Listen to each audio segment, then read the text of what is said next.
Bismillahirrahmanirrahim.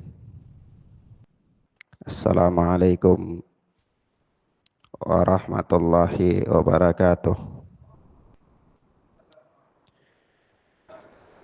Alhamdulillahilladzi imtanna ala ibadihi bi an ja'ala fi kulli zamani fatratin minar rusuli baqaya min ahli ilmi yad'una man dhalla ilal huda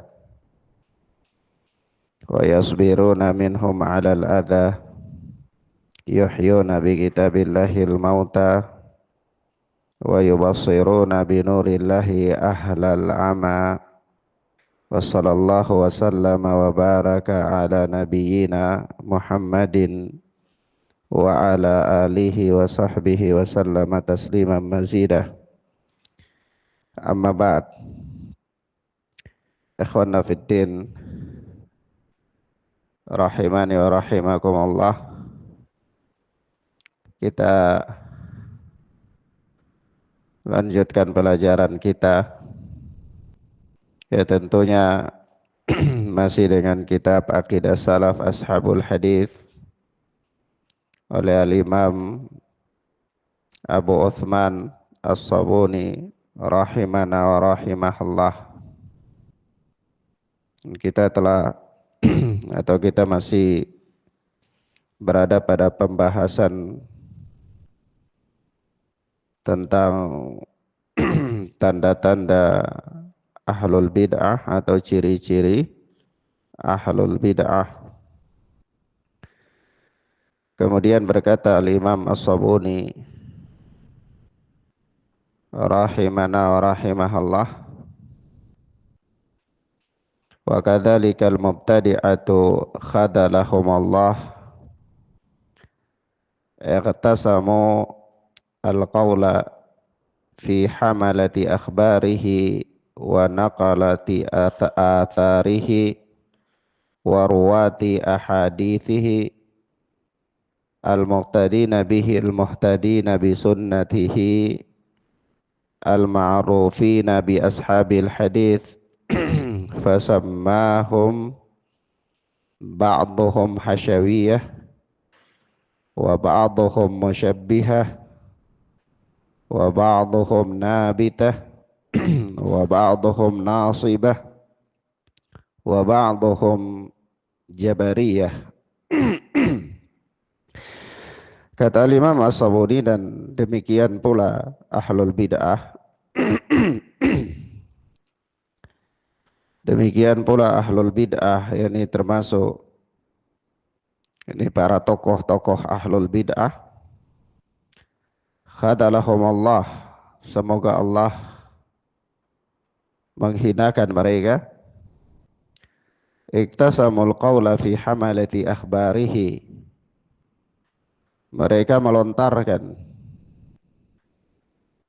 tuduhan-tuduhan atau julukan-julukan yang buruk kepada para pembawa khabar Nabi sallallahu alaihi wa alihi wasallam, wa naqalati atharihi, dan para penukil athar Nabi sallallahu alaihi wa alihi wasallam, wa ruwati ahadithi, dan kepada para perawi hadis-hadis Nabi sallallahu alaihi wa alihi wasallam, al-muqtadina bihi al-muhtadina bi sunnatihi, yang mana mereka adalah orang-orang yang meneladani para penukil khabar Nabi, para pembawa hadis Nabi, para periwayat hadis Nabi.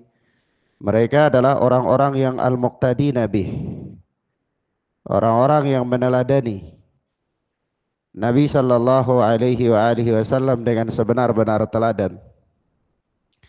Al-muhtadina bi sunnatihi, dan mereka adalah orang-orang yang mengambil petunjuk dengan sunnah Nabi sallallahu alaihi wa alihi wasallam.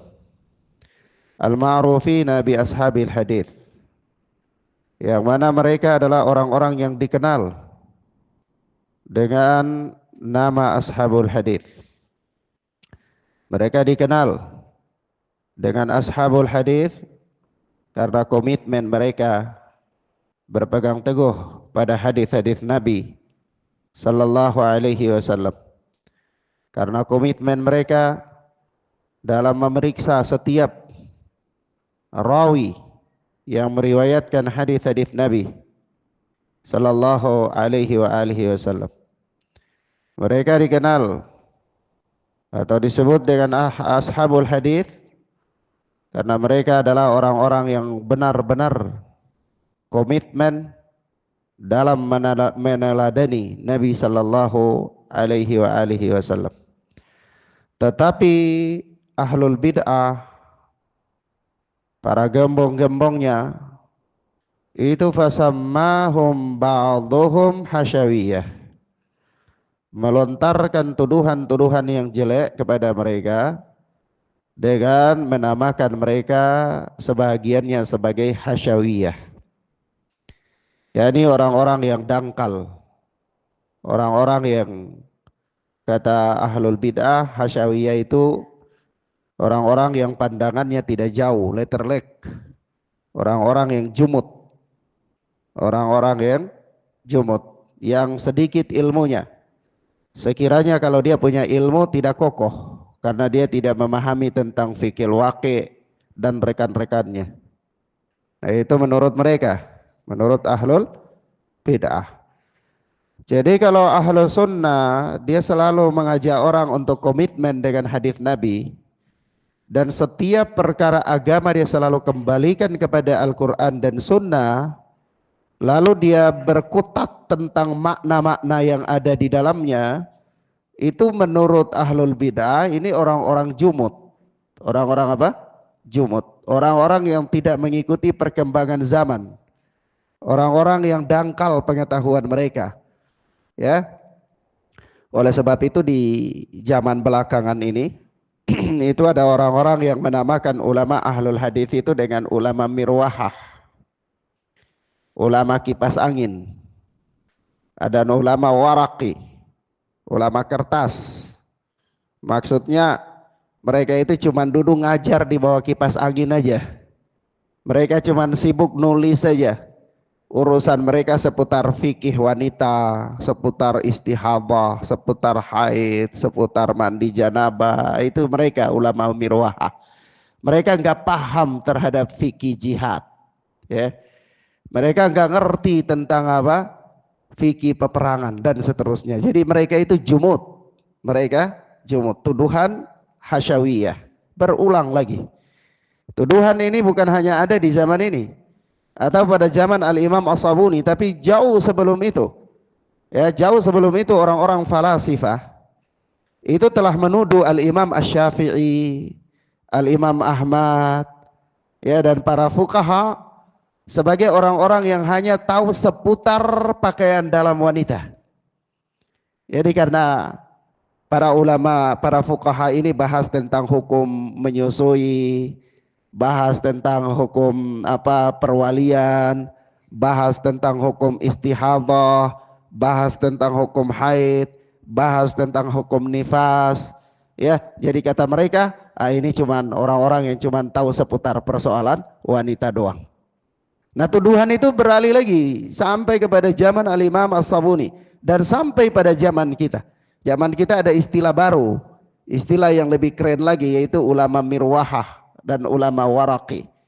Jadi kalau ulama seputar Syekh Ibnu Baz, Syekh Albani, ya itu cuma ulama waraqi, ulama yang cuma tahu nulis karangan-karangan, ngaji di bawah kipas angin, ya.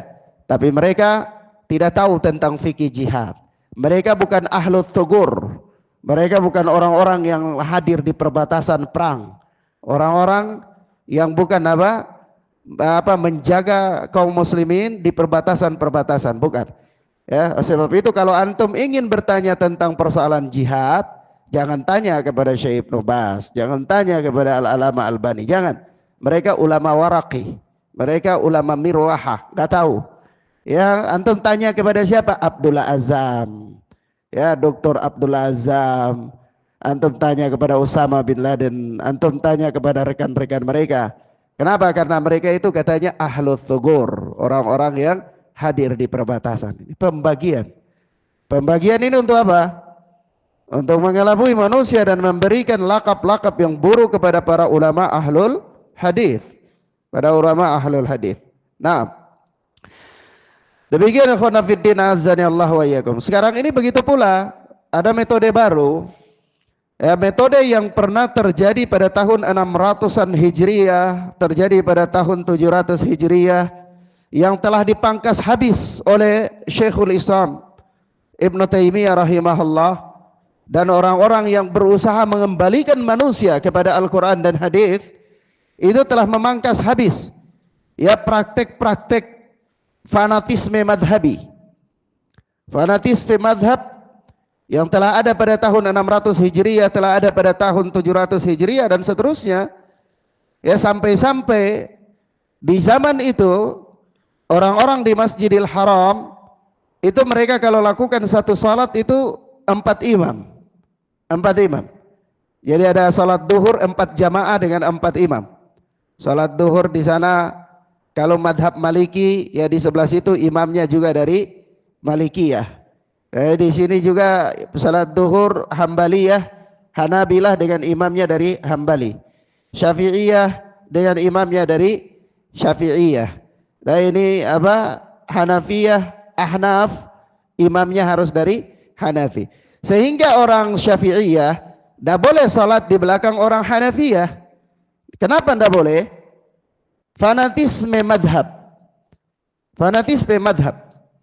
Nah, mereka menganggap bahwa fanatisme madhab itu adalah satu wawasan keilmuan yang luar biasa. Ya, seolah-olah itu penemuan baru yang menunjukkan kemajuan Islam. Tetapi ternyata orang-orang Syafi'iyah mereka mengatakan bahwa pernikahan tanpa wali itu sah apa tidak? Tidak sah. Orang Hanafiyah mengatakan pernikahan tanpa wali sah apa tidak? Sah. Nah, karena perbedaan Syafi'iyah mengatakan Hanafiyah itu pernikahan, Hanafiyah mengatakan nikah tanpa wali sah, Syafi'iyah mengatakan nikah tanpa wali tidak sah. Akhirnya orang-orang Syafi'iyah berasumsi. Apa asumsi mereka? Orang-orang Hanafiyah ini tidak luput dari mereka ini pasti banyak di antara mereka yang menikah tanpa wali. Karena mereka menganggap menikah tanpa wali sah. Nah, otomatis kalau banyak di antara mereka yang menikah tanpa wali, berarti ini pasti anak-anak yang lahir dari pernikahan tidak sah ini. Begitu Syafi'iyah, asumsi. Paham ya? Nah, kalau lahir dari pernikahan yang tidak sah, layak nggak jadi imam? Nggak layak. Karena jadi imam harus terpenuhi syarat dalam Syafi'iyah itu keadilan. Harus adil. Sementara anak yang lahir dari pernikahan yang tidak sah, bagi mereka gugur keadilan. Kalau gugur keadilan, dia layak jadi imam apa tidak? Dia jadi imam. Itulah dasar pemikiran. Sehingga Syafi'iyah kalau ada orang Hanafi jadi imam, dia bikin jamaah baru. Tidak boleh salat sama orang Hanafi. Kenapa? Bisa jadi imam itu tuh imam yang lahir dari pernikahan tanpa wali. Asumsi. Paham enggak? Kenapa dia berasumsi? Fanatisme madhab. Fanatisme madhab. Dia mengedepankan madhab di atas segalanya. Dia mengedepankan madhab di atas segalanya. Jadi madhab bagi dia adalah dalil mutlak. Dalil apa? Mutlak. Padahal kita telah katakan bahwa para ulama sejak zaman terdahulu, ya kalau kita lihat di dalam penjelasan Ibnu Qudamah dalam Al-Mughni, kita lihat penjelasan Al-Imam An-Nawawi di dalam Muqaddimah Syarah Muslim, mereka semuanya mengatakan bahwa qaul sahabat itu bukan dalil mutlak. Qaul sahabat bukan dalil mutlak. Mafhum ya ikhwan? Sekiranya madhab itu dalil mutlak, maka orang yang paling layak dan paling pertama untuk diikuti madhabnya selain Rasulullah Sallallahu Alaihi Wasallam adalah siapa? Para sahabat. Abu Bakar As-Siddiq radhiyallahu taala anhu. Iya. Setelah Abu Bakar As-Siddiq siapa? Umar Ibn Khattab radhiyallahu taala anhu. Tapi sekian banyak pendapat Abu Bakar As-Siddiq yang tidak diikuti oleh para sahabat. Sekian banyak pendapat Umar bin Khattab yang tidak diikuti oleh sekian banyak sahabat.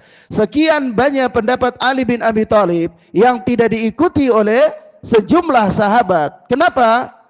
Karena pendapat-pendapat manusia, ijtihad manusia, dia bukan dalil mutlak. La Ibnu Abbas radhiyallahu taala anhu pernah marah besar. Ya, sebagaimana yang kita telah lewati, yaitu ketika dia mengatakan Rasulullah sallallahu alaihi wasallam haji apa? Tamattu. Sementara orang-orang mengatakan, murid-muridnya mengatakan bahwa Abu Bakar dan Umar ya melarang daripada haji tamattu. Bagi orang yang apa? Tidak menggiring apa hewan dari tempat tinggalnya. Apa kata Abu Bakar As-Siddiq, Ibnu Abbas radhiyallahu taala anhu? Yushiku an tanzila alaikum hijaratun minas sama aqulu qala Rasulullah wa taquluna qala Abu Bakrin wa Umar. Hampir saja terjadi hujan batu dari langit datang menimpa kalian, turun sebagai adab kepada kalian, karena aku katakan sabda Rasulullah, justru kalian menentangnya dengan ucapan Abu Bakar dan Umar. Lah kalau manusia sekelas Abu Bakar As-Siddiq, sekelas Umar ibn al-Khattab yang dijamin dengan surga, Abu Bakar dijamin dengan surga atau tidak? Dijamin dengan surga. Umar ibn al-Khattab dijamin dengan surga? Dijamin dengan surga. Ucapan mereka tidak boleh dikedepankan daripada hadis Nabi. Lalu bagaimana dengan ucapan orang-orang yang datang belakangan daripada mereka? Mahfum ya ikhwan? Tapi kalau antum kemudian apa? Orang-orang yang demikian ini diberantas habis oleh Syekhul Islam Ibn Taimiyah rahimahullah. Syekhul Islam Ibn Taimiyah mengajak manusia untuk kembali kepada Al-Quran dan Sunnah, kembali kepada pengamalan para salaf. Akhirnya fanatisme madhab ini batal. Banyak di antara mereka yang meninggalkan fanatisme madhab secara berlebihan, dan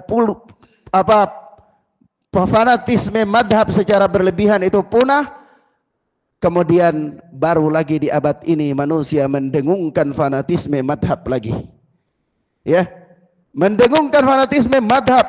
Jadi seolah-olah madhab itu adalah kebenaran paling tertinggi di atas Al-Quran dan Sunnah, sehingga orang-orang yang tidak beragama dengan fanatisme secara berlebihan kepada madhab dianggap kurang jauh mainnya, dianggap kurang baca, dianggap belum jadi mufti. Maka adalah mufti Tambun, adalah mufti Bekasi, adalah mufti Bogor, adalah mufti macam-macam yang apa? Yang menamakan dirinya sebagai pengusung madhab, sebagai pengusung madhab. Nah, ini batil. Kenapa?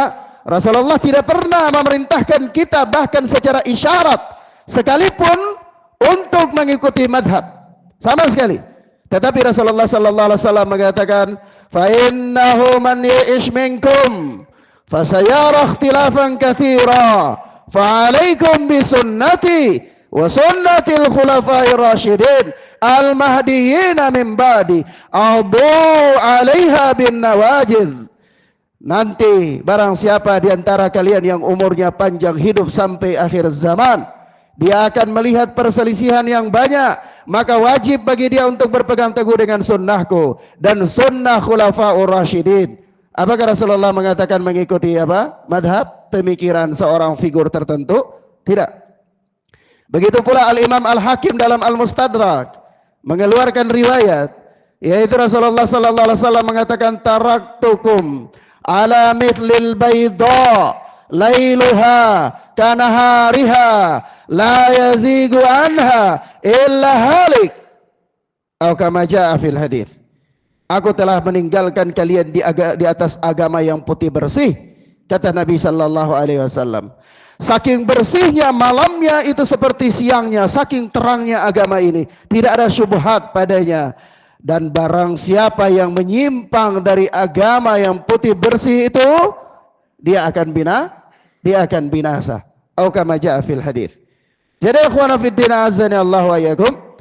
Di zaman ini kalau antum mengajak manusia kembali kepada Al-Quran dan Sunnah, mengajak manusia untuk memahami setiap ucapan itu dengan sabda Nabi, ya, antum meninggalkan setiap madhab yang ya lemah, antum meninggalkan setiap madhab yang menyelisihi nas, antum meninggalkan setiap madhab yang dibangun di atas dalil-dalil yang lemah, maka antum akan dikatakan hasyawiyah, dangkal pemahamannya, jumud, kurang main jauhnya, bacaannya belum banyak, begitu tuduhan-tuduhan yang disampaikan. Nah ini batil, berulang. Tuduhan-tuduhan kepada ahlul hadis itu berulang dari zaman ke zaman, dari zaman ke zaman. Orang-orangnya cuma berbeda-beda, tetapi uslubnya sama, manhajnya sama, metodenya sama. Nah, kemudian wa ba'dhum musyabbihah, dan sebagian dari mereka para ahlul bid'ah, para pentolan-pentolan ahlul bid'ah ini, para pengusung-pengusung bid'ah, itu mereka menamakan ashabul hadis dengan musyabbihah. Kenapa musyabbihah? Mereka mengatakan ahlul hadis itu menyerupakan Allah dengan makhluk. Ketika ashabul hadis menetapkan bahwa Allah tabaraka wa ta'ala itu mempunyai sifat fi'liyah, yaitu datang, wa jaa rabbuka wal malaku saffa saffa, dan datanglah Rabbmu. Jadi Allah punya sifat datang. Mereka juga mengatakan Allah azza wa jalla itu punya sifat tangan, sifat dzatiyah, ya, subutiyah, ditetapkan kepada Allah punya tangan. Ini sebagaimana Allah azza wa jalla berfirman kepada iblis, ya iblis, ma mana'aka an tasjuda lima khalaqatu biyadayya. Wahai iblis, kenapa engkau tidak mau sujud? Apa yang menghalangi engkau sujud kepada makhluk yang aku ciptakan dengan kedua tanganku? Ashabul hadis menetapkan secara zahir Allah punya tangan. Begitu juga ashabul hadis menetapkan bahwa Allah tabaraka wa ta'ala turun ke langit dunia pada sepertiga malam yang akhir. Mereka juga menetapkan bahwa Ar-Rahmanu 'alal arsy istawa, Allah itu beristiwa di arsy. Maka ahlul bid'ah mengatakan tidak mungkin. Ini kalau seandainya Allah itu punya tangan, seandainya Allah itu mendengar, seandainya Allah itu datang, seandainya Allah itu beristiwa, itu berarti sama dengan makhluk. Maka orang-orang ini namanya musyabbihah. Ya, dituduhlah ashabul hadis dengan tuduhan apa? Musyabbihah. Padahal ashabul hadis tidak menyerupakan Allah dengan makhluk. Ashabul hadis hanya menetapkan apa yang ditetapkan oleh Allah. Adapun secara kaifiyah, ashabul hadis tidak menyerupakan dengan makhluk. Ya, tetapi itulah tuduhan. Itulah apa? Tuduhan. Siapa saja bisa menuduh. Wa ba'dhum nabitah, dan sebagian ahlul bid'ah mereka menuduh ashabul hadis dengan tuduhan nabitah. Nabitah itu asalnya adalah tumbuhan yang tidak bermanfaat. Ini keberadaan ashabul hadis bagi mereka tidak bermanfaat, ya, nggak ada gunanya. Ya cuma setiap hari belajar tentang hadis tidak ada manfaat. Ya kita sedang belajar tentang apa? Mau bikin negara baru, ya, tentang pergerakan, ya, tentang bagaimana kita mengumpulkan kaum muslimin membuat satu wilayah baru. Ini tinggal setiap hari bicara tentang tata cara wudhu yang benar, tata cara puasa yang benar. Apa setiap tahun selalu berselisih pendapat tentang penentuan satu Ramadan, penentuan satu Syawal. Apa itu? Amerika sudah naik di bulan. Ya, kalian tinggal bicara tentang hukum-hukum fikih. Jadi ini nabitah, tidak manfaat, tidak manfaat. Subhanallah. Ya. Padahal apa ya ikhwan? Azani Allah wa iyyakum. Allah tabaraka wa ta'ala menciptakan antum itu untuk apa? Untuk beribadah kepada Allah. Maka ilmu yang paling agung adalah ilmu yang dengannya seseorang bisa merealisasikan hikmah yang dengannya Allah menciptakan dia. Iya. Allah menciptakan kita untuk beribadah kepada Allah. Bagaimana kita bisa beribadah kepada Allah dengan benar? Ya kita mempelajari ilmu yang dengannya kita mengetahui tata cara ibadah. Maka itulah ilmu yang paling agung. Allah tidak menciptakan Anda untuk bagaimana membuat rumus naik ke bulan. Tidak. Sehingga kalau antum berpikir tentang bagaimana membuat rumus naik ke bulan, sah-sah saja. Tapi itu bukan utama. Itu bukan utama. Anda berpikir tentang bagaimana membangun istana di dalam lautan, sah-sah saja. Tapi itu bukan utama dan itu bukan ilmu yang utama. Ilmu yang utama adalah apa? Ilmu yang utama adalah ilmu yang mampu mewujudkan hikmah yang dengannya Allah menciptakan Anda. Allah menciptakan Anda untuk apa? Beribadah. Ilmu untuk beribadah itu ilmu apa? Ilmu agama. Nah, setinggi-tingginya ilmu agama itu adalah ilmu untuk diamalkan. Bukan ilmu untuk jadi wawasan, tapi ilmu untuk diamalkan. Ilmu untuk diamalkan itu ilmu apa? Mulai dari taharah. Kemudian apa? Salat. Kemudian apa? Puasa. Kemudian zakat. Kemudian haji. Kemudian nikah. Kemudian libas. Kemudian buyu, pernikahan, ya kan? Nah, perdagangan. Nikah dulu baru buyu. Sebagian ulama fikih meletakkan buyu dulu baru nikah. Tapi sebagian meletakkan nikah dulu baru buyu. Apa faedahnya? Nanti faedahnya kita sebutkan ya. Ada itu urusan bab fikih. Tapi ada yang meletakkan apa?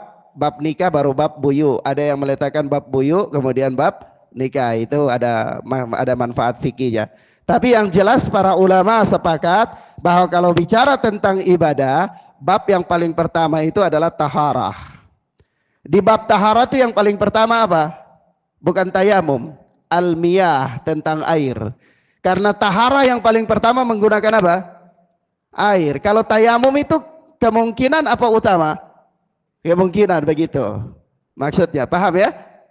Artinya ketika Anda bisa menggunakan air maka bertayamum. Ala kulli hal, ashabul hadits memperhatikan ilmu yang paling agung, yang dengan ilmu itu mereka bisa merealisasikan pengabdian mereka kepada Allah Subhanahu wa taala. Sebab itu, seandainya mereka meninggal tidak bisa buat istana di lautan, mereka tidak berdosa. Seandainya mereka meninggal tidak membuat tidak bisa naik ke gunung, ke bintang, ke bulan, itu mereka berdosa apa tidak? Tidak berdosa. Tapi sekiranya mereka meninggal belum tahu tata cara wudu dengan benar, berdosa apa enggak? Berdosa. Sekiranya mereka meninggal tidak tahu tata cara sholat, berdosa apa tidak? Berdosa. Maka mana yang paling utama? Ilmu yang jika sekiranya Anda tidak tahu itu Anda berdosa. Maka dari itu Al-Imam Ahmad rahimahullahu ta'ala mengatakan, kubur ahli sunnah raudah. Kubur ahli sunnah itu raudah, taman dari taman-taman surga. Kubur ahli sunnah walaupun dia terjatuh dalam kemaksiatan, kuburnya itu raudah. Tapi kuburnya ahlul bid'ah itu hufratun minan nar, ya, jurang daripada jurang-jurang neraka. Walaupun dia abid, walaupun dia ahli ibadah. Dia ahli ibadah dalam kebidahan tidak bermanfaat ibadahnya. Tidaklah seseorang semakin mendekatkan dirinya kepada Allah dengan bid'ah, dia makin dekat apa makin jauh? Makin jauh. Kenapa? Karena hakikatnya bid'ah itu adalah kemaksiatan kepada Allah Azza wa Jalla.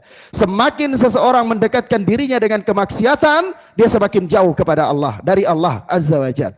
Jadi kata para ulama, semakin seorang ahli ibadah dalam kebid'ahan memfokuskan dirinya untuk beribadah kepada Allah sampai khusyuk dalam ibadahnya, dia tidak dekat kepada Allah tetapi dia akan semakin jauh dari Allah Azza wa Jalla.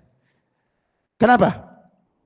Karena dia beribadah kepada Allah dengan kemaksiatan. Baik, mafhum ya ikhwan?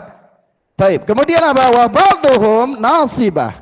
Dan sebahagian mereka menuduh ahlu sunnah nasibah. Nasibah itu kaum yang membenci ahlul bait. Kaum yang membenci ahlul bait. Jadi mereka menuduh ahlu sunnah ashabul hadits itu membenci ahli bait Nabi sallallahu alaihi wasallam. Padahal kalau kita lihat dalam kitab-kitab akidah, hampir semua kitab akidah itu di dalamnya ada bab tentang cinta kepada ahli bait Nabi sallallahu alaihi wasallam. Tapi apa yang mereka maksudkan di sini? Yang mereka maksudkan di sini adalah mereka sengaja mengklasifikasi ahli bait lalu mendengung-dengungkan cinta kepada Ahlul Bait, tapi yang mereka maksudkan adalah Al-Husain dan turunan-turunannya. Sehingga di luar daripada Al-Husain dan turunan-turunannya, ini klaim mereka, benar apa enggak keturunannya itu belum jelas, ya. Tapi klaim dia cinta kepada Ahlul Bait itu umumnya diarahkan kepada Al-Husain. Sementara Ahlul Bait yang lain seolah-olah enggak ada bagi mereka. Bahkan mereka mengkafirkan Ahlul Bait yang lain. Mereka mengkafirkan Aisyah radhiyallahu taala anha, apa tidak? Dikafirkan. Ahlul Bait, Aisyah Ahlul Bait apa bukan? Ahlul Bait. Kalau antum di negeri Yaman, ya dulu-dulu di negeri Yaman, itu ada setiap 10 Muharram, itu biasanya orang-orang yang sekarang namanya Houthi, ya, itu mereka gali kolam, lalu mereka lemparkan anjing betina di dalamnya, lalu mereka rame-rame ambil batu lemparin anjing itu sampai mati, sambil melaknat Aisyah radhiyallahu taala anha. Ya, karena mereka mengatakan di dunia dulu itu Aisyah belum dihukum sama Rasulullah sallallahu alaihi wasallam dalam fitnah cerita ifkiyah dusta itu. Nah, ini batil. Mereka mendengungkan cinta kepada Ahlul Bait, tetapi mereka mengkafirkan Ahlul Bait. Mereka mendengung-dengungkan cinta kepada Ahlul Bait, lalu kita mendudukan Ahlul Bait sesuai dengan porsinya. Mereka mengatakan ini kalian benci dengan Ahlul Bait. Ya. Nah, padahal apa? Kenapa mereka harus mengklaim dari jalur Husain? Ini adalah kamuflase. Ini kamuflase. Seandainya benar-benar mereka cinta kepada Ahlul Bait, mereka harus mendudukkan semua Ahlul Bait itu pada tempatnya. Tetapi kenyataannya mereka mengkafirkan seluruh Ahlul Bait kecuali yang mereka klaim dari jalur Al-Husain. Kenapa dari jalur Al-Husain? Hakikatnya ini adalah kamuflase, cara baru untuk apa? Untuk membangkitkan lagi kerajaan Persia. Karena menurut mereka, ya, Al-Husain itu istrinya siapa? Anak perempuan dari Raja Hormuz. Raja Hormuz itu siapa? Raja Persia. Anak perempuan dari Raja Persia. Jadi anak-anaknya Husain itu kalau di radhiyallahu taala anhu, kalau nasabnya dari pihak ibu itu sampai kepada penguasa Persia apa enggak? Sampai. Kalau dielu-elukan, dibangkitkan lagi, berarti kerajaan Persia bisa bangkit dari jalur ini enggak? Bisa bangkit dari jalur itu. Jadi ini adalah kamuflase. Apa? Ini adalah apa? Kamuflase. Mafhum ya ikhwan? Taib. Kemudian wa ba'dhum Jabariyah. Mereka menuduh sebagian ahlul hadis adalah Jabariyah. Kenapa Jabariyah? Karena ahlul hadis mengatakan begini, bahwa Allah subhanahu wa ta'ala menciptakan segala sesuatu. Allah menciptakan manusia dan Allah menciptakan perbuatan manusia. Tetapi yang melakukan perbuatan manusia itu adalah manusia itu sendiri. Berdasarkan apa? Kehendak dan keinginannya. Ya, berdasarkan kehendak dan keinginan. Tetapi Jabariyah, mereka mengatakan tidak. Jabariyah mengatakan manusia itu tidak punya kehendak. Manusia tidak punya pilihan. Manusia itu berada di bawah kehendak Allah. Semuanya dipaksa untuk melakukan apa yang diinginkan oleh Allah. Jadi ketika ashabul hadis mengatakan tidak, manusia itu dia berkehendak, dia punya keinginan, dia melakukan kehendaknya, dia melakukan keinginannya, meskipun keinginan dia itu tidak bisa keluar dari apa yang dikehendaki oleh Allah. Lalu mereka mengatakan, nah ini tidak benar, ini Jabariyah. Ya, ini Jabariyah. Paham ya ikhwan? Nah, padahal kita ahlu sunnah mengatakan tidak, Allah menciptakan makhluk manusia, Allah menciptakan perbuatan manusia, tapi manusia diberikan oleh Allah untuk pilihan untuk melakukan minkum man yuridud dunya wa minkum man yuridul akhirah. Di antara kalian ada orang-orang yang menginginkan dunia dan ada orang-orang yang menginginkan akhirat. Manusia punya keinginan apa tidak? Manusia punya keinginan. Manusia melakukan sesuatu atas pilihan dia. Ya, Rasulullah mengatakan i'malu fakullun muyassarun lima khuliqalah. Lakukanlah, beramallah, karena kalian semua akan dimudahkan untuk apa yang dia diciptakan untuknya. Jadi di situ manusia punya keinginan enggak? Punya. Manusia punya kehendak ya, punya. Tapi kehendak mereka tidak bisa keluar dari kehendak Allah. Lalu mereka katakan, oh ini berarti Mereka ini Jabariyah. Ya, mereka apa? Jabariyah. Kenapa? Karena Qadariyah beranggapan bahwa Allah tidak ada urusan dengan perbuatan makhluk. Tidak ada. Bahkan Allah tidak tahu yang dilakukan oleh makhluk sampai makhluk itu melakukan baru Allah tahu. Ya. Jadi perbuatan makhluk itu diciptakan oleh makhluk itu sendiri, bukan Allah. Jadi kalau ada yang mengatakan yang menciptakan perbuatan makhluk itu Allah, maka Qadariyah mengatakan oh ini Jabariyah. Ya, akan dituduh apa? Jabariyah. Mafhum ya, ikhwan? Nah, jadi asalnya mereka menuduh Jabariyah, menuduh Ahlus Sunnah Jabariyah karena apa? Karena Ahlus Sunnah mengatakan Allah menciptakan perbuatan makhluk, tapi yang melakukan perbuatan makhluk itu adalah makhluk itu sendiri. Lalu kata mereka, perbuatan makhluk itu tidak bisa keluar dari kehendak Allah. Lalu kata mereka, oh ini berarti paham Jabariyah. Maka mereka tuduhlah ashabul hadis dengan tuduhan-tuduhan yang batil, yaitu tuduhan Jabariyah dan seterusnya. Taib. Ikhwan fillah, azza Allah wa iyyakum, kita baca kalimat terakhir dari bab ini. Ya, mudah-mudahan supaya pada pertemuan berikutnya kita masuk pada bab yang baru. Kata Imam As-Sabuni rahimana wa rahimahullah, wa ashabul hadis isamatun min hadhil ma'ayibi bari'atun zakiyatun naqiyatun. Sementara ashabul hadis itu mereka terjaga. Mereka terjaga dari tuduhan-tuduhan aib ini, tuduhan-tuduhan bohong ini. Ya, mereka bari'atun zakiyatun naqiyatun. Mereka berlepas diri dengan sebenar-benar berlepas diri. Mereka bersih dengan sebenar-benar bersih. Mereka apa? Suci dengan sebenar-benar suci dari tuduhan-tuduhan tersebut. Mereka bersih dari apa? Nasibah, bersih dari musyabbiha, bersih dari apa? Mujbirah, bersih dari itu semua. Tuduhan-tuduhan itu Ahlus Sunnah ashabul hadis terjaga darinya. Walaisu illa ahla sunnati al-mudhiyati wasirati al-mardiyah. Dan mereka ashabul hadis itu tidak lain adalah ahlu sunnah, ya, ahlu sunnah yang bercahaya, wasiratil mardiyah, dan peri kehidupan mereka diridhoi, peri kehidupan mereka diridhoi, wasubulis sawiyah, jalan-jalan mereka lurus, wal hujajil balighatil qawiyah, dan argumen-argumen mereka itu gamblang lagi kuat.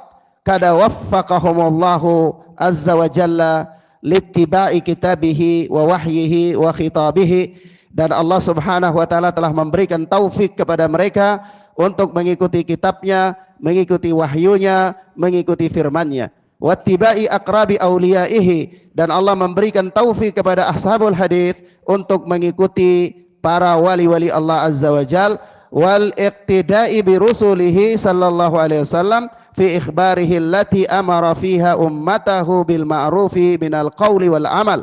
Dan Allah memberikan taufik kepada ashabul hadis untuk meneladani iqtida, meneladani Rasul sallallahu alaihi wasallam pada berita-berita atau hadis-hadis beliau yang di dalamnya ada perintah kepada umatnya, yang perintah yang ma'ruf, baik berupa ucapan maupun perbuatan.